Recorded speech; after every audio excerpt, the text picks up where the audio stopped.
Students, welcome to my channel. Last video में हमने अपने टॉपिक को जो है law of marginal rate of substitute पर जो है ख़त्म किया था। आज हमारा टॉपिक है इंडिफरेंस कर्व। तो इंडिफरेंस कर्व क्या होता है? इंडिफरेंस कर्व वो कर्व होता है जो कि दो वस्तुओं के जो है कॉम्बिनेशंस को शो करता है, जिसको खरीदने के लिए कंज्यूमर एक उपभोक्ता जो है क्या होता है, तटस्थ यानी कि इंडिफरेंस होता है। वो इस इंडिफरेंस कर्व के किसी भी बिंदु पर, किसी भी पॉइंट पर हो सकता है। मैंने कल आपको यहाँ पर बताया था कि वो दो वस्तुओं का, किसी भी टू कमोडिटीज़ का कॉम्बिनेशन ले सकता है। वो उसके ऊपर डिपेंड करता है उसे ए बी सी डी में से कौन सा कॉम्बिनेशन लेना है, और उसमें जो है वो क्या रहेगा, तटस्थ यानी इंडिफरेंस रहेगा। अगर वो ये वाला कॉम्बिनेशन लेगा तो इससे मिलने वाला जो सेटिस्फेक्शन लेवल है, जो संतुष्टि स्तर है, वो भी उसका जो है किसके बराबर होगा, सी लेवल के बराबर होगा। तो इसलिए इंडिफरेंस कर्व वो कर्व होता है जो कि दो वस्तुओं के उन संयोगों को प्रकट करता है जिसको खरीदने में उपभोक्ता क्या रहता है, तटस्थ रहता है। तो इंडिफरेंस कर्व की डेफिनेशन आपको क्लियर हो गई होगी। उसके बाद आते हैं हम प्रॉपर्टीज ऑफ इंडिफरेंस कर्व, यानी कि इंडिफरेंस कर्व की जो है विशेषताएं क्या होती हैं, तटस्थता वक्र की विशेषताएं क्या होती हैं। This is most important, almost paper में आ जाती हैं। तो सबसे पहले आती है आपके पास इंडिफरेंस कर्व स्लोप डाउनवर्ड्स।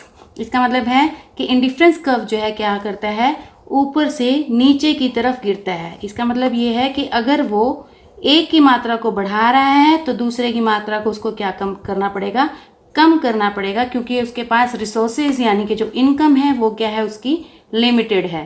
तो इंडिफरेंस कर्व जो है क्या शो करता है, डाउनवर्ड्स होता है कि अगर आप एक की जो है मात्रा को बढ़ाते हैं या कम करते हैं तो दूसरे की क्वांटिटी को आप तभी इंक्रीज कर सकते हैं। उसके बाद आता है indifference curve are convex. Convex मतलब होता है उन्तोदर। ये देखिए, उन्तोदर मतलब ऊपर की तरफ जाते हुए होते हैं। ये देखिए, उन्नति करता हुआ ऊपर की तरफ जाते हुए होते हैं। तो कन्वेक्स जो है शो करता है कि आप जो है जितने ऊपर जाते रहेंगे, आपका जो है सेटिस्फेक्शन लेवल जो है उतना ही ज़्यादा जो है क्या दिखाता है, बढ़ता हुआ दिखाया जाता है। मैंने लास्ट वीडियो में जब आपको पीपीसी कराया था तो पीपीसी में जो है क्या था, वो नतोदर मतलब क्या, ओरिजिन पॉइंट की तरफ गिरता हुआ होता है। पीपीसी नीचे गिरता हुआ होता है, जबकि आपका इंडिफरेंस कर्व जो है क्या है, ऊपर उठता हुआ होता है। तो ये जो है क्या होता है, आपका कनकेव होता है, और ये क्या होता है, आपका कन्वेक्स होता है। दोनों का डिफरेंस क्लियर हो गया होगा आपको।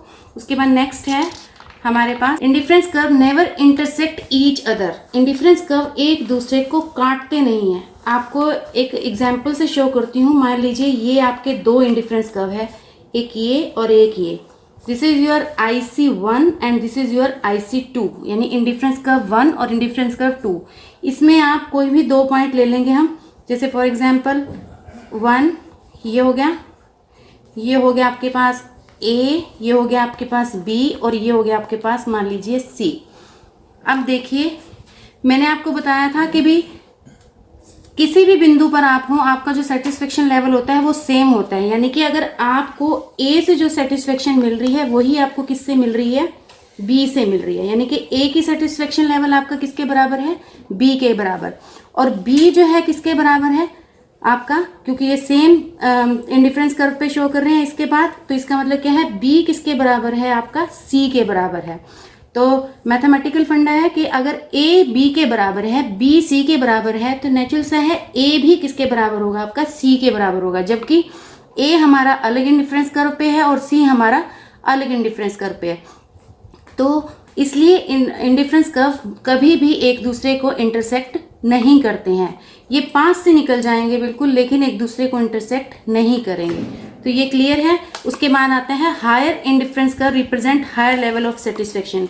अभी मैंने आपको सेकंड पॉइंट में कराया है। ये देखिए, जितना आप ऊंचे इंडिफरेंस कर्व पे जाएंगे उतना ही आपका जो सेटिस्फेक्शन लेवल है वो क्या होता चला जाएगा, आपका बढ़ता हुआ जाएगा। ये देखिए, आप ज़्यादा से ज़्यादा कमोडिटीज़ को खरीदना शुरू कर देंगे। ये देखिए, IC1, IC2, IC3, यानी कि जितने लेवल आप जो है इंडिफरेंस कर्व पे ऊपर चलते चले जाएंगे, आपका सेटिस्फेक्शन लेवल बढ़ता चला जाएगा।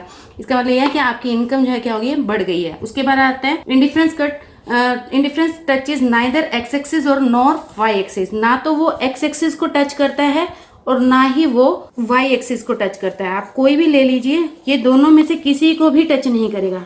ये देखिए, ये वाला इंडिफरेंस कर्व जो है आपका, ये आपका O एक्सिस होता है और ये आपका ओ वाई एक्सिस होता है। तो ये ओ वाई एक्सिस को टच कर रहा है और ये जो है आपका ओ एक्सिस को टच कर रहा है।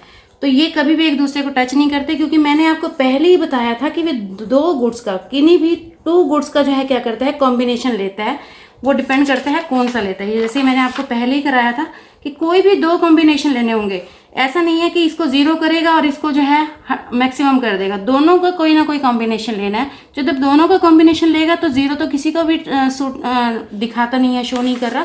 तो इसलिए जो आपका इंडिफरेंस कर्व है ना तो ओ वाई एक्सिस को टच करता है और ना ही ओ एक्सिस को टच करता है। तो इंडिफरेंस कर्व का जो आपका टॉपिक है वो यहाँ पे आपका कंप्लीट हो जाता है। उसके बाद आता है आपके पास consumer equilibrium, most important, mostly paper में आ जाता है।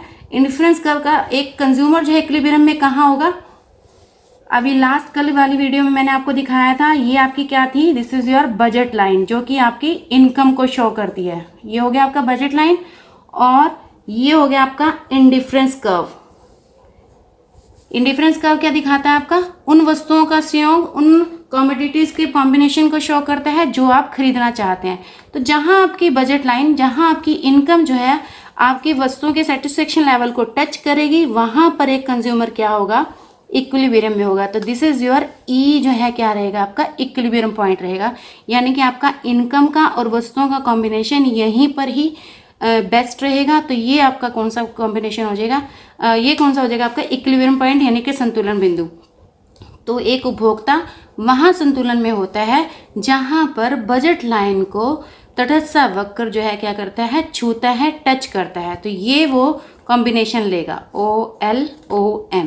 तो यहाँ पर वो जो है क्या रहेगा, इक्विलिब्रियम में रहेगा। तो आपको क्लियर हो गया होगा कि इक्विलिब्रियम पॉइंट जो है वहाँ पर होगा जहाँ पर इंडिफरेंस कर्व जो है बजट लाइन को क्या करेगा, टच करेगा। इस पॉइंट को जो है हम ऑप्टिमम कंज्यूमर पॉइंट यानी कि इष्टतम उपभोग बिंदु भी कहते हैं। मान लीजिए अगर वो इस बिंदु पर ना होकर इस टी पॉइंट पर रहता है तो हम देखेंगे कि भी वो ओ एक्सिस की तो जो है, जो ओ एक्सिस पे ओ वाई एक्सिस पर जो गुड है उसकी तो जो है OL मात्रा ले रहा है, लेकिन ओ एक्सिस की वो जो है सिर्फ क्या ले रहा है, LT ले रहा है। तो और अगर इक्विलिब्रियम पॉइंट पर देखें तो वो इसकी मात्रा यहाँ पर ज़्यादा ले रहा है। तो कंज्यूमर इक्विलिब्रियम में कहाँ होगा, जहाँ पर वो उसकी ज़्यादा मात्रा खरीद रहा है। तो वो इक्विलिब्रियम पॉइंट पर यहाँ पर रहेगा। अगर वो इसको ले रहा है तो इसमें क्या है, वो इतनी वस्तु को खरीद रहा है, बाकी जो है वो क्या कर रहा है, उसको वेस्ट कर रहा है। तो LT पॉइंट जो है उसके, T पॉइंट जो है उसका इक्विलिब्रियम पॉइंट नहीं होगा। ये क्या है, एक तो प्राप्य क्षेत्र के अंदर है, जबकि हमें रहना कहाँ है, इस बजट लाइन पर ही रहना है। तो बजट लाइन पर जहाँ इंडिफरेंस कर्व टच करेगा वही आपका इक्विलिब्रियम पॉइंट होगा। अगर आप बीच में कहीं रहते हैं तो इसका मतलब यह है कि आप उस चीज़ को सही यूज़ नहीं कर रहे हैं। तो इक्विलिब्रियम पॉइंट ही हमारा क्या रहेगा, प्राप्य बिंदु रहेगा। इसी को हम क्या बोलते हैं, ऑप्टिमम कंजम्पशन पॉइंट, यानी कि इष्टतम उपभोग बिंदु। Thank you. यहीं पर चैप्टर कंप्लीट होता है।